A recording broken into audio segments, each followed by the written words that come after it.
Hey everyone, thank you so much for being here. Before we kick off this week's episode, just a quick ask. Please don't forget to like, subscribe, hit the notification bell to make sure that you never miss an episode, never miss out on any of the strategies and tactics that we're sharing to help you continue charting your own path to freedom.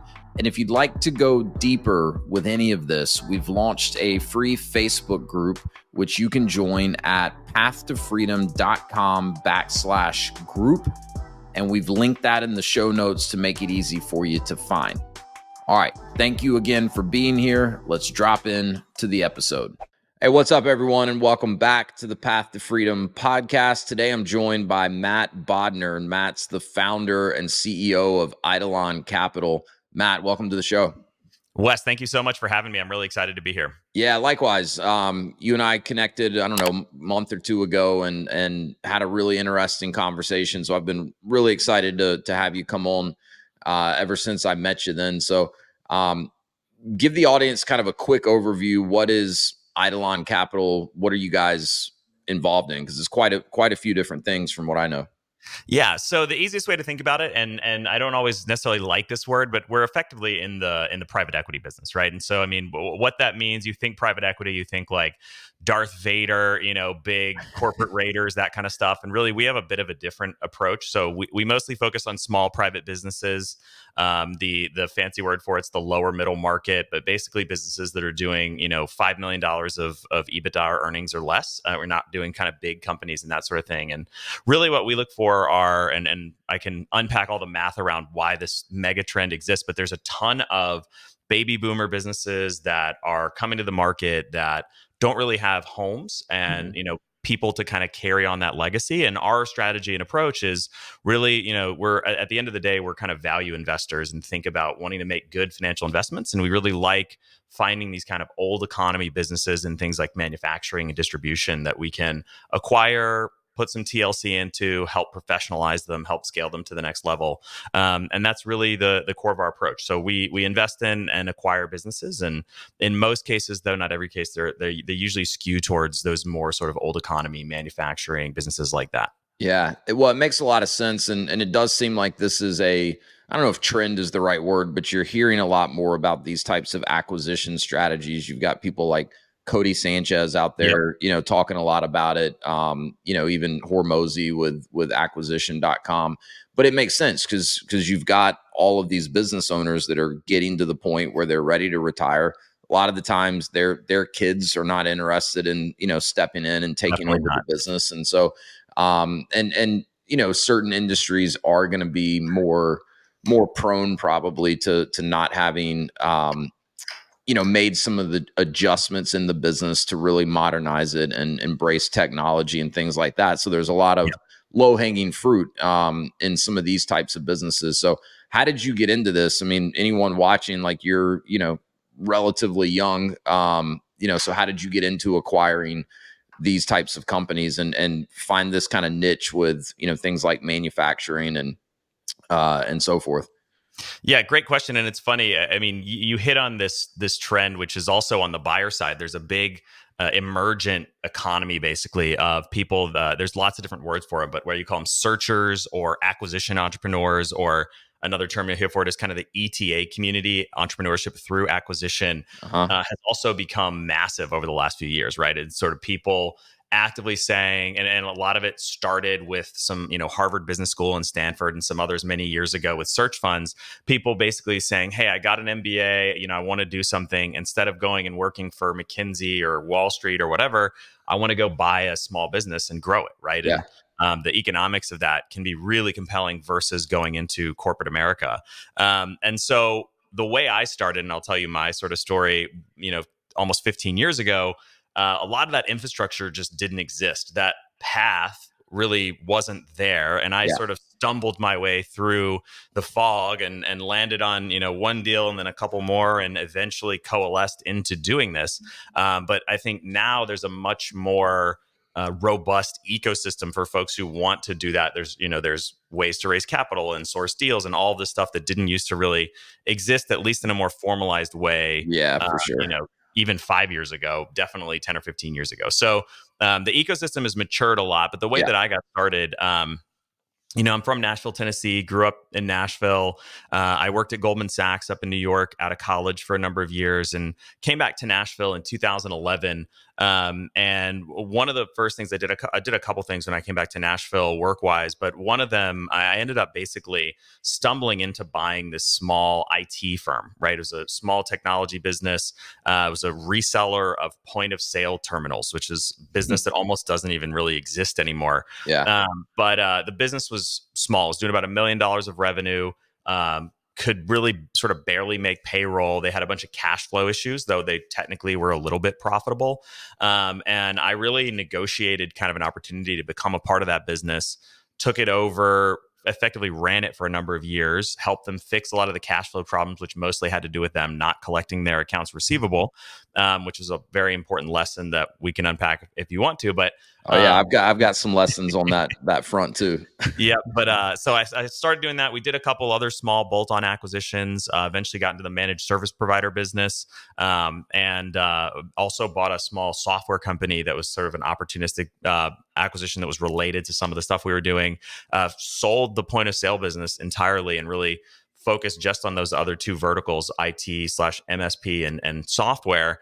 And ran that business for a number of years. Eventually, kind of 2016, 2017, I basically scaled out of the operations and said, hey, I really want to focus on being more of an investor versus being an operator, and eventually set up Eidolon Capital as sort of my holding company Okay. and started looking for other deals and other opportunities. And so today I still have actually both of those operating businesses in my portfolio, the IT business and the software company. And we have a manufacturing business that makes portable sinks. We have a distribution company that distributes pallet rack and industrial shelving, material handling. We have a staffing firm that focuses on industrial staffing, skilled trades, forklift drivers, warehouse workers, etc. Huh. A couple other kind of small investments. But our thesis is really around finding those sort of old economy companies and acquiring them and putting some TLC into the business to hopefully take it to the next level. Yeah, it's fascinating. There's a lot I want to unpack there. First, I want to go back to some of what you touched on, and even like hear a little bit from your own perspective. It's like, why do you think there has been such this movement towards, people like coming out of Harvard and Stanford with MBAs wanting to, acquire businesses of their own? I think your point that it's a lot easier to do the research and find the opportunities today. I think there's also like a stigma that's maybe shifted a little bit where like this, being a business owner is a lot sexier than it was probably 15 or 20 years ago. And, Yep. the status is not so important, right? To say, hey, I own a manufacturing company. If you're like coming out of an Ivy League school with an MBA 15 years ago, there probably wasn't a lot of people like eager to jump into that. They wanted the status of going to work for, one of the big five firms, or, a Fortune 500 company. Well, like, what do you think has resulted in some of that shift to where now, it is exciting to say, hey, I'm an entrepreneur. I don't want to go work for a big corporation, even though I've got my fancy MBA and all of that. And like, what was like, you worked at Goldman, so what was part of that drive for you to make that shift? Yeah, so there's a couple different puzzle pieces there, and we can tackle them in whatever order. But I think if you look at why somebody would want to, buy a business versus going into, let's say McKinsey or a Goldman or whatever today, or even another big kind of alternative path that was very popular, still is, but is doing a startup, right? Being a part Yeah. of a fast growing unicorn, whatever AI, crypto, software startup company. And I think a lot of people, when 10 years ago, when you said entrepreneurship, it basically meant startups, Yeah. right? It's Yeah. like, hey, I'm going to go start some software business and move to Silicon Valley. And today, people have realized, and I think the math is actually very compelling, which we can go as deep into the actual numbers as you want to, Yeah. but like, Sure. I think the math is super compelling that instead of starting a business, like if you take the same amount of capital, and that can be no capital, it can be a couple $100,000, can be a couple $1 million, whatever the number is, because you can do a startup where you do it bootstrapped, you could do a startup where you raise a couple $1 million at the beginning. either one of those scenarios where you're taking capital and allocating it towards an opportunity, and then you're taking your time and allocating it towards an opportunity, I think that the math is super compelling, that you're going to be much better served and ultimately have a higher probability of success and arguably a better financial outcome by taking the same dollars and the same time and putting them into buying an existing company that already has revenue, customers, product market fit, traction in the marketplace, infrastructure, employees, all of these things, Yeah. and pouring gas on that and expanding it versus scrapping it out, fighting, getting your first customer and spending years burning through, investor dollars to try and find a product market fit, to try and get revenue, or to, fight it out in the streets of the startup world where the vast majority of those businesses, explode on the launch pad basically Sure. and never really take off. So to me, I think people have started to realize just economically that buying a business or entrepreneurship through acquisition is financially really, really interesting. And there's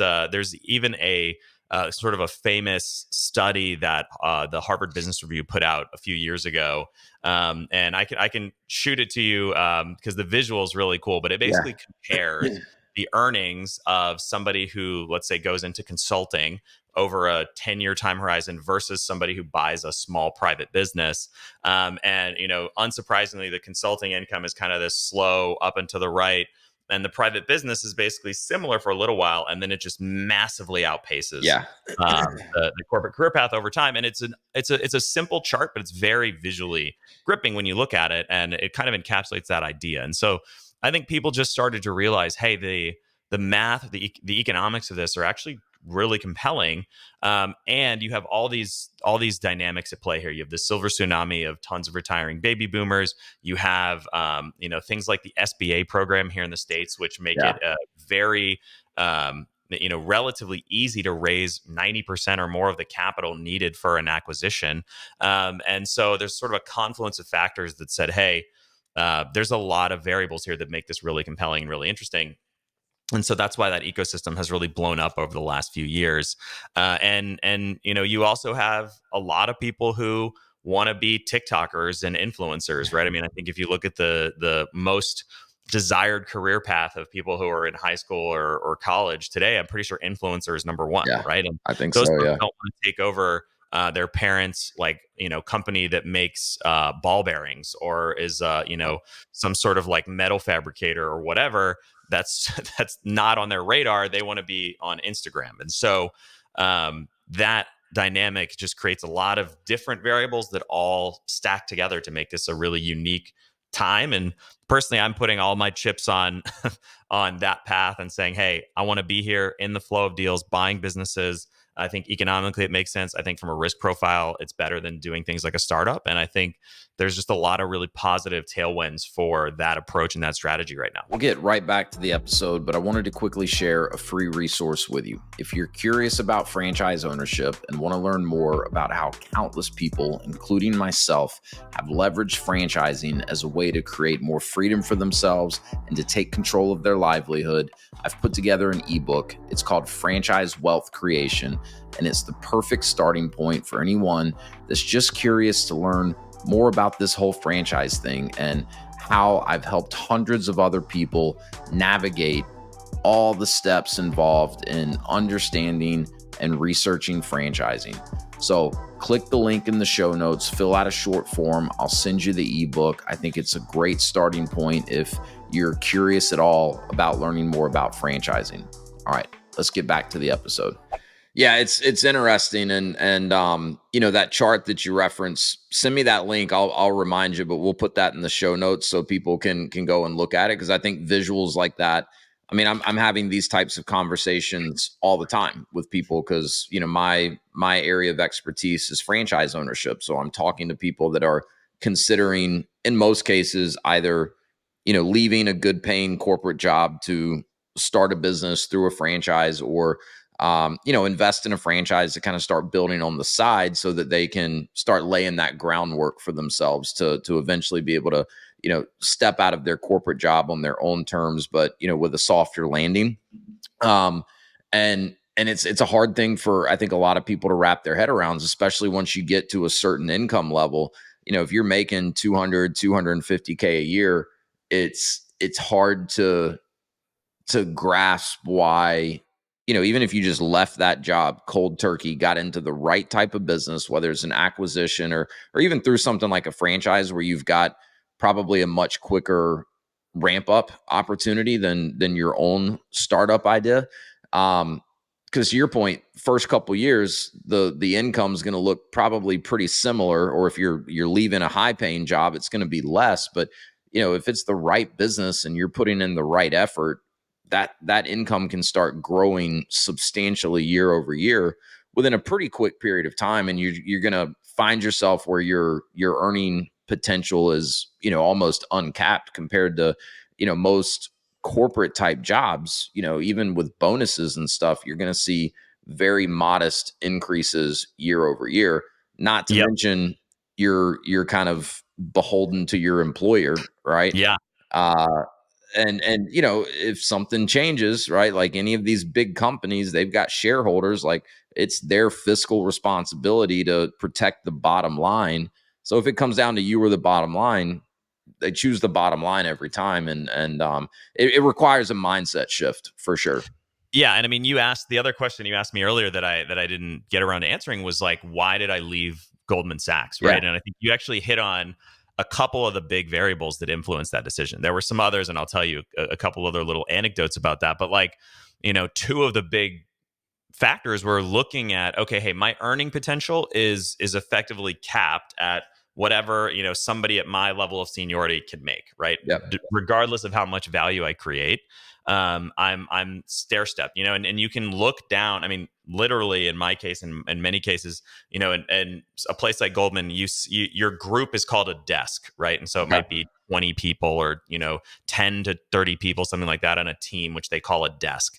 And so if I looked at my desk, you're sitting on this big trading floor, and you can see the people to your right and to your left. A lot of times you got the person who's like 2 years older than you got the person who's 5 years older than you got the person who's 15 years older. I mean, you can look to your right and see your career in See your 15 years. future. Yeah. Yeah, literally, right? And it's like, okay, well, and you can see, okay, well, I know how much roughly they're going to make, and all these things. And so I didn't want to be capped in my upside potential, which is a piece of it, and that's a big driver of why something like ETA or acquisition entrepreneurship can create so much more upside over time versus let's say a consultant or somebody on Wall Street.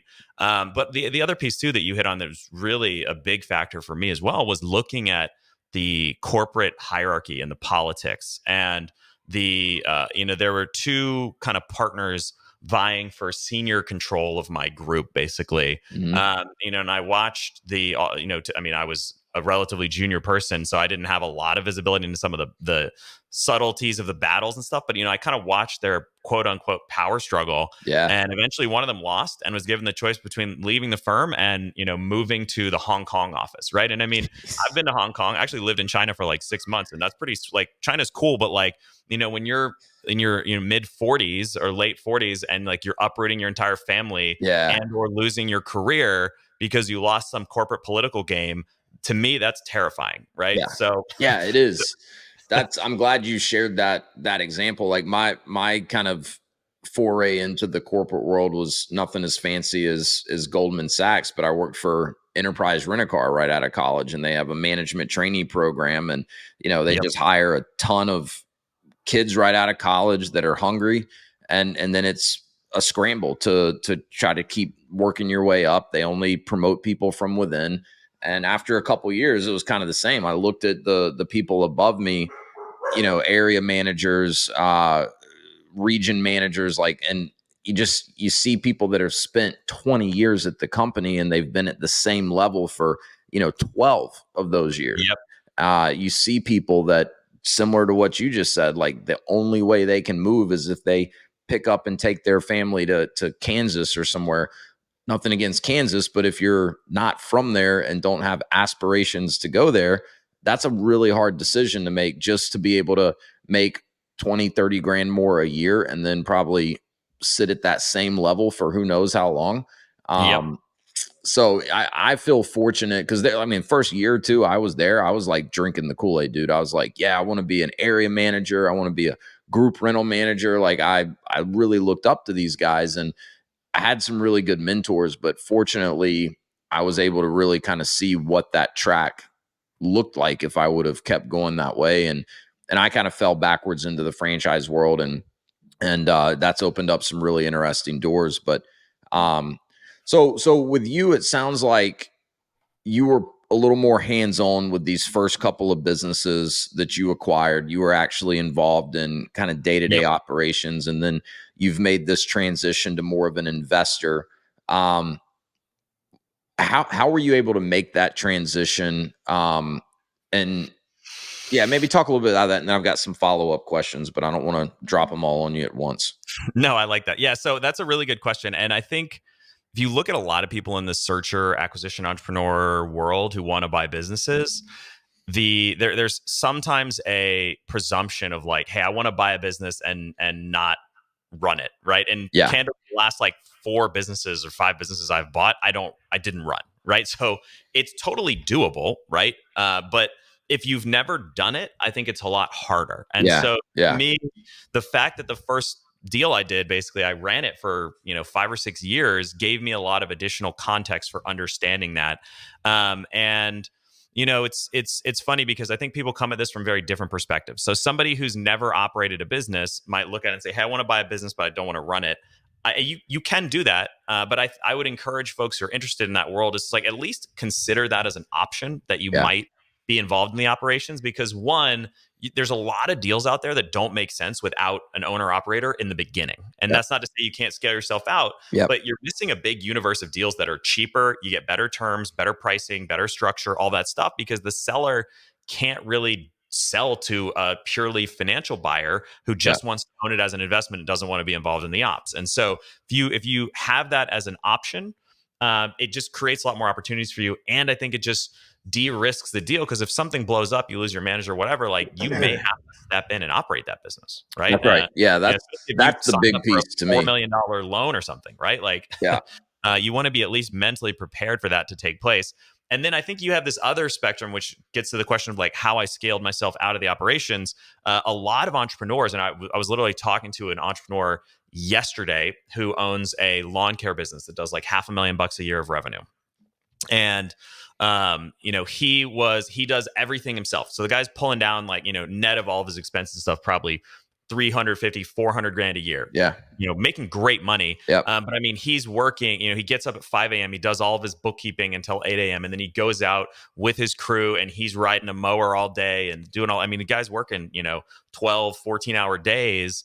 He's making great money. And he was asking me, he's basically like, hey, how can I like get out of the operations of this business, right? And I had to, went through a couple exercises with him, and I was like, okay, well, let's start with like, where are you spending your time, right? And one of my favorite ways to think about, I think there's 2 ways to scale out of operations, and for a business his small, there's really only one, but one is what I would call bottom up, and the other is what I would call top down. So yeah, bottom up is basically starting with your workload. And you can use, there's different ways to do this, but you can use an exercise like a $100,000 an hour, grid, where you basically map out all the stuff you do and put it into buckets of like, what's the $10 an hour stuff you're doing, what's the $100 an hour stuff you're doing, and what's the $1,000 an hour stuff you're doing. yep, And then start with either delegating, outsourcing, automating all the $10 an hour stuff, right? And I mean, this guy was, he probably could have saved 20 hours a week by hiring a VA yeah, for $1,000 a month or $2,000 a month that could take all of this off of his plate, right? And so instead of making 400 grand a year, he's going to make $375,000 a year, and his workload goes down by like 30%.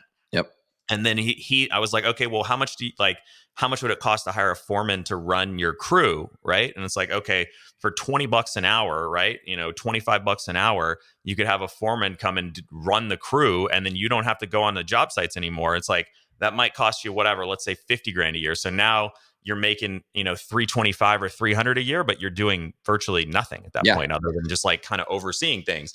But so many entrepreneurs get stuck in the trap of thinking that they have to keep doing everything and they can't ever delegate it. And yep, so to me, I think honestly part of it's just my personality, but I've always had the mindset of and one of the early books that influenced me, and this is another factor of why I ultimately left Goldman, was like I read the 4 Hour Work Week when it came out. I literally see it in the I didn't see it there until just now. That's so weird. Literally see it in the background of yeah, your mean, that's nice. But I read the 4 Hour Work Week, and back in like 2008 or 2009 or whatever. And it blew my mind. Like, and I probably took it too seriously. You know what I mean? But it Yeah. was just that Yeah. point in my life where I was sort of gathering and forming my worldview. Yeah. And so that really sunk in. And even to this day, like any activity that ends up with me as the owner of the activity as a recurring thing, I'm always trying to figure out, how can I outsource this? How can I delegate it? How can I get this off my plate? And that's really how you scale out of an Yeah. organization. Is ultimately realizing like, hey, if somebody can do it 80% as well as you, get them in there. And the cool thing is, and if this is the second half of the coin I hit on a second ago, if you think about the top down approach to Hmm. scaling yourself out, is instead of figuring out how to take the bottom 20% or 30% of your workload away or whatever, the top down approach is basically just hire a super high powered person, pay them what they're worth and let them do their thing. Yep. Right. And Yep. if the enterprise can afford somebody like that, and typically need to be a little bit bigger and from a scale standpoint to Yeah. bring in more high powered executives. But if the enterprise can afford somebody like that, that's another really good way to scale out. That's how I ultimately really got out of the day to day of our IT business. Is I brought in somebody who was, a CEO of another technology business, brought him Okay. in to run the company, gave him some equity in the business, Yep. gave him like a really robust comp package, and was like, all right, dude, like, it's your show. And was the transition perfect? Honestly, no. Like, I mean, he still runs that business, like sort of both of those business units today, basically. Okay. But I mean, I had two or three sort of what I would call like lieutenants, like loyal guys, worked with me for years. I had a great relationship with them. They worked in the company. And honestly, even looking back, like some of my, early days, like funnest memories are like us, going on business trips and doing stuff together. But like those guys, kind of like my relationship with them got severed to some extent because I put somebody in to run the business, right? And so they Yeah. weren't interacting with me on a day-to-day basis anymore. They felt like I had sort of cast them aside, and Mm.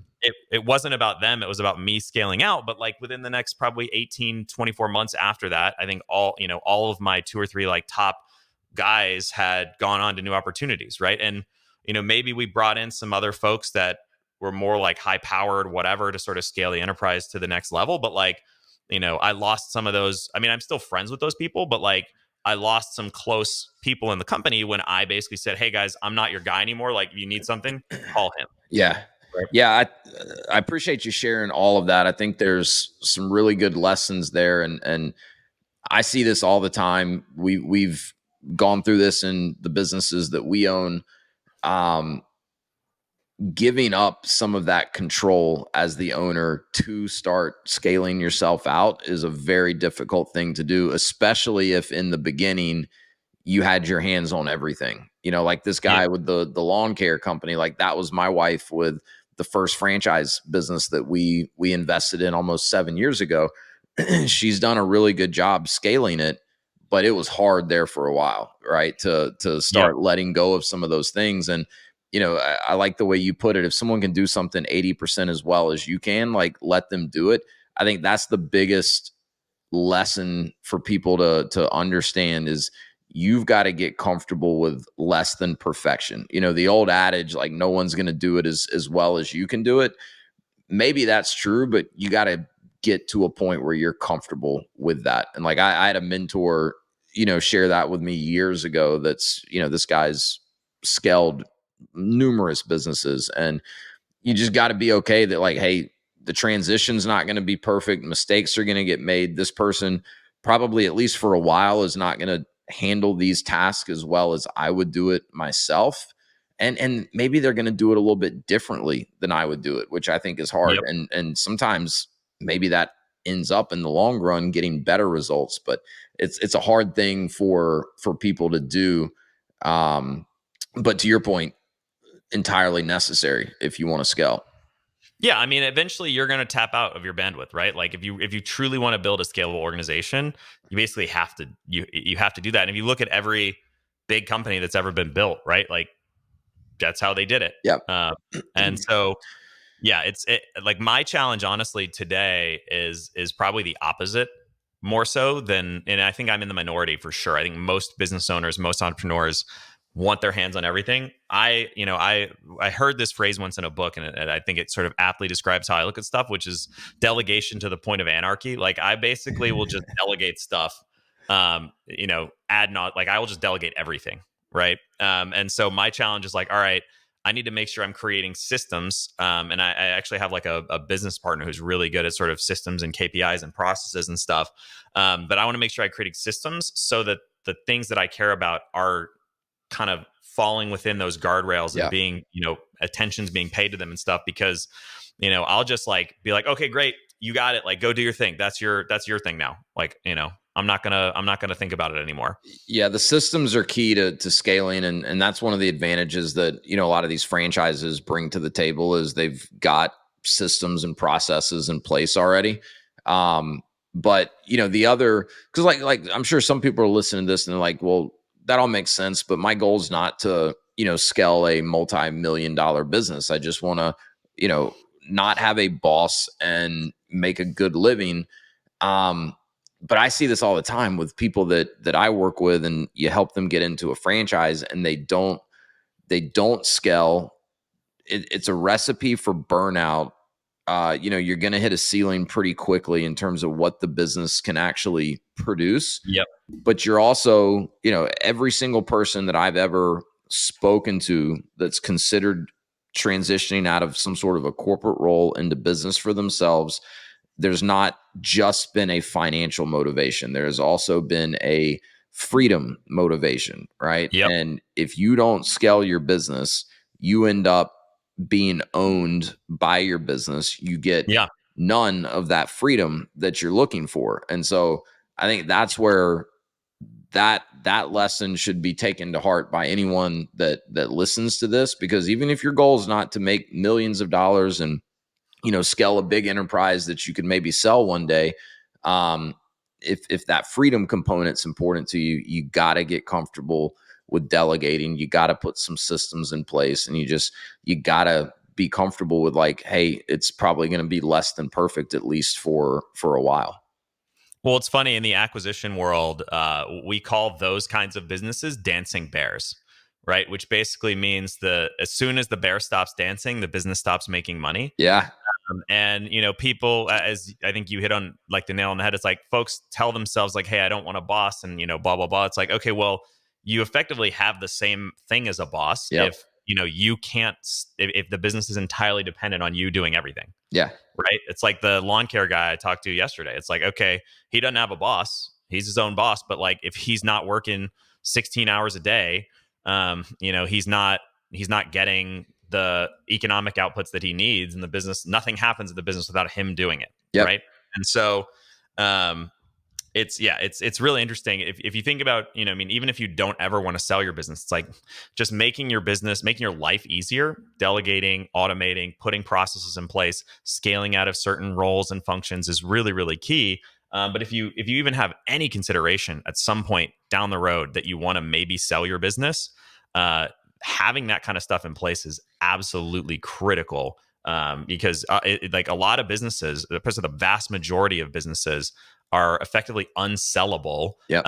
If they're entirely reliant upon the owner. We'll get right back to the episode in just a minute, but if you've been considering business ownership, if you're already a business owner looking to expand and you're curious about franchising, I'd love to connect with you, answer any initial questions that you have, talk about a specific franchise, and detail the exact process that I use and have taken hundreds of people through to help them understand franchise ownership, find the right franchise for them, and conduct the necessary due diligence. Click the link in the show notes if you'd like to schedule a free, no obligation strategy call. I look forward to talking with you. And now back to the episode. Yeah, it makes it very difficult to sell your business. And even if you have someone interested, like it slashes the value of what the business is worth. If so much of it revolves around you as the owner. So that's a good segue into, something else I'd love to pick your brain on, which is, what do you really look for in an acquisition? You've hit on some of the, industries that maybe you're kind of focused on, but in terms of like the structure of the business, like what are you going to look at first when a deal comes across your desk, and what are some of the, I guess, non-negotiables for you? Yeah, really good question. I mean, to some extent, it relates to some of the stuff we were just talking about, right? So, for me, the first criteria really is size, Yeah. and that really is a function of opportunity cost, and just not wanting to waste time on small deals, because they're usually, at least in my experience, and I think a lot of investors experience, the smaller the deal, usually the bigger the headache. And the fewer resources that are available to solve the headaches, right? So Mhm. it's kind of like a Yeah. negatively compounding spiral, basically. So smaller deals, usually more of a pain in the butt, and you don't have as many resources to fix whatever those challenges are and grow them and scale them. So, and you just don't make as much money when you do succeed, Yeah. right? Even from a cash flow standpoint, right? Yeah. So I try to look at deals like, for me, if it's too small, even if it would have to be like incredibly compelling, to really merit the time and attention. If it's too small, otherwise it's just a pass, right? So that's the biggest KO immediately. It's just like, hey, deal's too small. Could be the coolest company in the world. Just not that interested. Do you have Um, kind of like a threshold, like a cutoff? You're looking more at EBITDA than gross yeah, revenue? yeah. EBITDA is really the key governor, and I would say, I mean, we'll go a little under this for like the really opportunistic stuff, but like 2 million of EBITDA is kind of the sweet spot that we really like to see. Okay. And so, if it's less than 2 million, where it would have to be ultra compelling. If it's less than like 1.5 million, probably in almost every case is going to be a pass. Okay. Again, unless there was like some, hey, it's 1.5 million, but it's going to be 3 next year, and like Right. all this other crazy stuff is happening. So, Yeah. um, that's size is probably the biggest function, and then there's a couple other, like, I guess what I would call like enterprise specific characteristics. So one of them would be, does it have management team, right? So we Yeah. just talked about this in Yeah. a couple different contexts, but like having some sort of functional management team in place is really, really critical for us. So, and we've done deals where we've brought in management externally, in a couple different functions, whether that was like actually like the president that runs the business, or maybe key executives that can help with things like sales and that sort of stuff. But our strong preference is that the business has some sort of management that already exists, that's familiar, that they don't necessarily have to be like a high powered CEO that's going to scale this business massively into the future. But what we would like to see is like somebody who can kind of keep the wheels on, right? So whether Mhm. that's a VP of ops or a COO or somebody who's kind of runs the day to day, we can solve for, beyond that, the bigger sort of management challenges and stuff, and help them with strategy and those kinds of things. But what we don't want to be doing is like taking customer calls or dealing with operational issues and stuff. So we want to have Right. something in place there. And I mean, both from a size standpoint and from an operational complexity standpoint, right? A lot of sole proprietor type businesses, naturally sort of disqualify themselves based on those criteria Yeah. alone. But those are two of the biggest. I mean, there's others that we look for. We're typically value investors, right? So we try to find opportunities that we feel like there's a really sort of compelling price, and that we're sort of acquiring with to use sort of the investing term, a margin of safety. Mhm. I.e., we like to feel really good about sort of our entry level basis in the deal. And I mean, the oldest maxim in the financial book is buy low, sell high, right? Yeah. So, that's kind of a core of where we try to focus on stuff. And so for us, it's like size, making sure we're in the realm from a valuation standpoint, making sure there's some management there. There's other considerations too, but they get Sure. a little more granular in terms I'm of like sure really it's more niches and stuff. specific But to what the yeah, actual business is, but yeah, no, that's good stuff.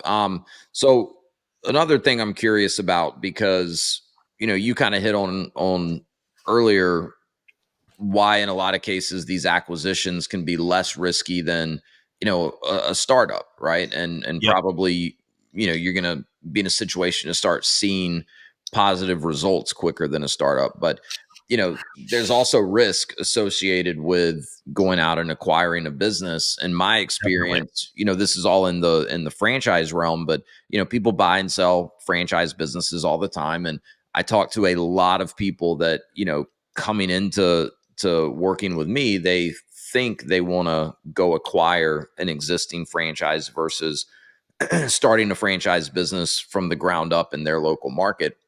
And it's usually because they want cash flow, right? But I've seen this strategy backfire a few times, and in almost every instance, when I've seen it backfire, it's because of one of the things you just mentioned, which is, the team that was in place and that they inherited when they acquired the company, and they've Yep. essentially, either run off the team, or the team just left because they just didn't really want to roll the dice and see what's it going to be like to work for this new owner that I don't know from Adam. So, like, what are Yep. some of the things that you guys do to mitigate risk when it comes to, all right, we like that this business has a management team in place, but we also know we want to make sure that we keep, at least several of these key people on board. Yeah, really, really important question. And it's funny, I was looking at a study the other day that I think Bain put this big report out. The report's probably like a year or two old, but randomly was revisiting it, and it looked at this question of like, they interviewed private equity firms, and they basically said, hey, of your best performing deals, like what were the factors that had the biggest impact? And then they asked the opposite question, which was basically, of your worst performing deals, what were the factors that had the biggest impact? Unsurprisingly, on the best performing deals, the number one factor, management team, Yeah. right? On the best perform on the so that's the best performing deals. On the worst performing deals, number one factor, Lack of management management. team. Yeah. Yeah, or lack of, yeah, Yeah. exactly, like bad management, right? So it's a critically important factor, and something we think a lot about. And so, how do we think about retention? There's a couple different ways to do it, and I've done acquisition transitions that have been all across the spectrum. Like, we bought a business a couple years ago, and it was kind of a unique process. It was like out of like a court mandated sale, basically. And so Hmm. I was working the whole time through an intermediary. Literally met the actual seller the day of, like, the morning of the closing at the facility of the business, and had never met them prior to that. Said hello. They walked into an all hands meeting of the entire team of the company, and who had no idea that any of this was happening. They announced to the whole company, "Hey, it's my last day. I'm leaving. These guys are the new owners. I'll see you later." Peace out. People like burst into tears. I mean, it was like a whole Jesus. situation, right? So Yeah. I've seen like pretty jarring transitions. Fortunately, we have we try to be pretty thoughtful about the way we interact with the teams and really the entire employee base of any business that we acquire. So Yeah. every company we have, the management team has equity ownership in the business and profit incentives and all that kind of stuff. And we want to make sure that they feel like really taken care of. They feel like they're part of the business, and they have a way where they can benefit as the business performs better. And so that's a big piece of the puzzle for us. Yeah. Yeah. And even at that company in particular, we rolled out, I think at the beginning of this year, a company-wide profit share plan. So we actually take a percentage of our total company profits. I forget what the exact number is. I mean, it's not like some astronomical number. It's like 1% or 2 or Yeah. 3% of profits, and we put them into a pool. And we keep a thermometer at the facility every month that shows what's in the pool. And if we have a loss, it goes down. If we have a great month, it goes up, or whatever. And at the end of the year, we take the whole pool, whatever's in there, and just divide it evenly across the entire employee base, Yeah. right? And so, I mean, it's not going to be like life changing money, but it's like, hey, if you make a couple extra $1,000, like, one, that makes a big difference. Two, you're excited about, hey, like, what else can we do to be more efficient, to have a better quarter, to get these orders out the door, like all that kind of stuff. And it just shows a little bit of TLC of like, hey, we're trying to show you guys a little bit of love and give you a Yeah. little something that maybe not every owner would think about doing. That I'll give you one other example. That same company, actually, we also have like a budget in our P&L, and again, maybe that people might roll their eyes and think that this is dumb, but like, we have like maybe a $15,000 a year budget for like culture, right? And Yeah. again, somebody might roll their whatever, like, culture, that's dumb. But like, we'll do like a team outing to a baseball game, or we'll just, it just does a couple events throughout the year to say, hey, we want to get to know you guys. We want to take care of you. We want you to feel good about working here and being a part of this organization. And so That it's type of not. stuff can go so far. Like, even stuff that, yeah, people would roll their eyes at or think, that's not going to make a difference. Like, little things, especially if you're doing it on a consistent basis, like demonstrating, no, this isn't just like a smoke screen that we're going to do this one time. Like, this is just part of the culture and how we operate. It'll build loyalty. And one thing I just wanted to add with the profit share, I just finished reading Sam Walton's book, Made in Oh, America, I think is what yep. it's called. Yeah, yeah, And I yeah. mean, Walmart did that from the very beginning. They let store managers buy into every single new location that they were opening. I mean, I think he gave the exact number, but there are so many like multimillionaires that came out of Walmart just because they were there early and they were Yep. investing in these new locations. But then at some point, they rolled out a company wide, and then think about how big Walmart is, how many employees they have, all the different levels, that they've got employees at. They rolled out a company wide profit share program, and the only requirements were, you had to work there for a certain amount of time before you were eligible, and you had to work a certain number of hours a month on average, right? And I think it was something like 80% of their workforce, qualified for it at any given time. And they had people retiring with several $1 million It's in this amazing. profit share account, over the course Yep. of a long career there. But I think it's so a couple things. One, if you're acquiring a business or you own a business and you're trying to kind of scale out and you're going to be delegating critical operations of the business to anyone, they've got to be incentivized to think like an owner. And that's what those types of profit share plans are going to do, giving them equity. Like the franchise business that we sold last year, we hired a general manager out of the gate with that business. And he had a comp plan that, on top of a competitive salary, he could earn up to 30% owner distribution rights, meaning, Yep. he could get paid as though he owned up to 30% of that business if he maxed out that comp plan. Because you need people thinking not just about driving revenue, but also managing costs. You want them to think like an owner. But like the profit shares that everyone can benefit from, it also keeps people motivated. I think like they're thinking about the other employees. They don't want to slack off, because not only will that negatively impact their profit share, but they know it can negatively impact everyone else's too. Yep. So I think there's so many different ways you can structure something like that, but some version of that I think is completely necessary if you really want to be able to build teams and delegate. I totally agree. Yeah, I think it's essential, and I mean, like I said, every business we have in our portfolio, we make sure, especially the key management folks, have economic incentive structures, profits, interests, all of those kinds of things.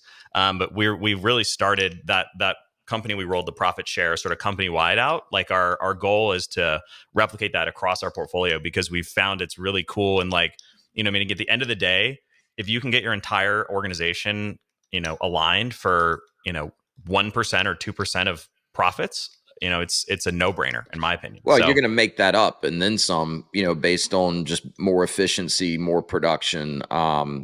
It's a no brainer. If you're not willing to do those types of things, I think you're probably just thinking very, very short sighted. yep.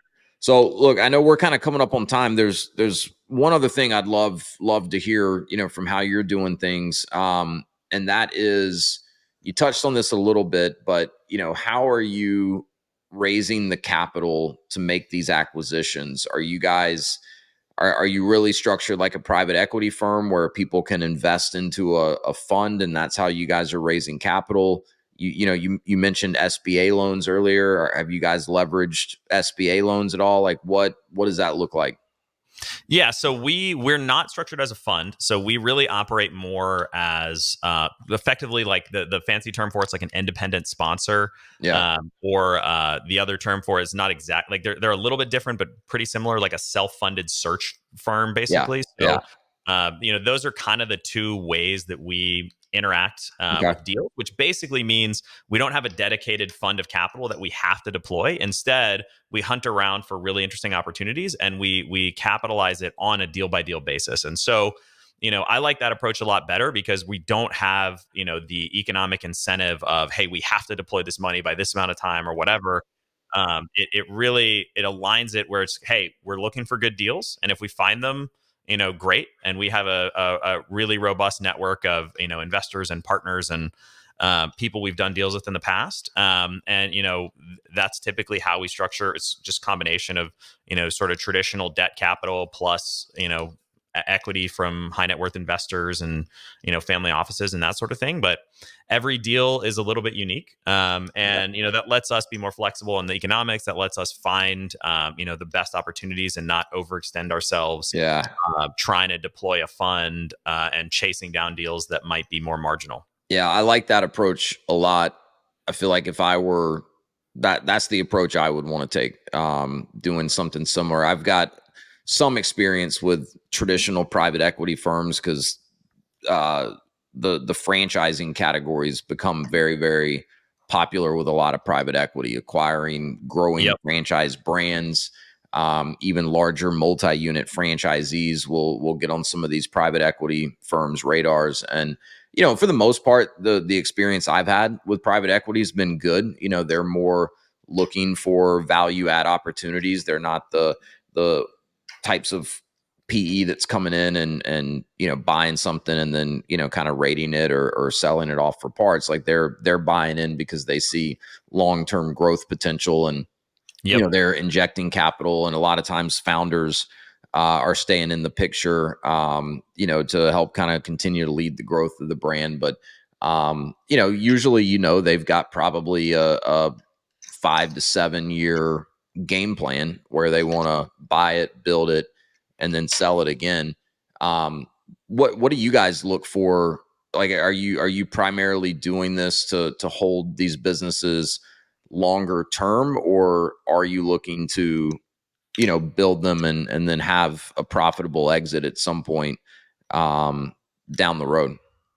Yeah, so we orient more towards the long term. We don't lock ourselves in necessarily say, hey, we never sell, right? If we have an opportunity that we feel like is compelling, we'll look to divest it or sell it. Sure. But really, we focus primarily around just doing long term deals, right? So we want to make the right decisions. We don't want to make a decision. It's like, hey, we got to slash and burn this, and we can't invest in this thing because we want to have really good earnings in 2 years when we go to market, or like none of that sort of cross incentives. We really try to just focus on smart, rational, long-term approach that, hey, we want to build enterprise value in the companies we invest in. And so that's another reason we don't like to have a fund life that you have to return at a Right. certain thing and all of this stuff. Yep. It's much better, in our opinion, to just say, hey, we want our incentives to be aligned with the our capital partners and the founders. And that may in some cases be we'll look at a sale, but really we're trying to primarily be long-term holders. Yeah. Yeah, like I said, I like that approach a lot. And then your investors are just getting paid back via some sort of distribution, Yeah. quarterly, I Yeah, imagine, something like that. distributions, maybe like if people want out, recap them, buy them out over time. Like, happy to do deals like that where, if people do have a time horizon, like I said, our preferred hold period is forever basically. So say, hey, let's find a mutual, price that everybody's good with, and we'll buy you out and just sort of slowly consolidate, our ownership of the deals that we're in. Love it. And you guys are acquiring these companies outright? In most cases, I mean, we're definitely majority. In Yeah. some instances, founder seller will roll or retain some equity, and we like that in a lot of cases. Yeah. Yeah. Sometimes they want to sort of ride off into the sunset, and or it doesn't make sense to keep them involved, but definitely have a preference for them to have some go forward piece of the deal. Yeah. Very cool. Matt, man, I've enjoyed this. I could keep asking you questions for another couple of hours probably, but it is Friday, so I won't keep you any longer. But fascinating stuff, man. I really like the way you're doing things. I think it's a very interesting approach. Where can people go? I mean, you do a podcast too, right? Where you talk a lot about a lot of this. Where can people go if they want to hear more from you? I know I've learned a ton, just talking to you today. Sure, the audience has too. Where can they go if they want to connect and hear more from you? Yeah, the easiest place is just I have a free newsletter where I talk all about buying businesses and doing deals and raising capital and funding and all kinds of different stuff. And it's called the Deal Mastery Insider. It's free. It's on my website, mattbodnar.com, and you can join right on the homepage. So that's the easiest way to stay in touch and see what I'm up to and keep tabs on my various deals and musings and all kinds of stuff. Awesome. We'll put that in the show notes, make it easy for people to find.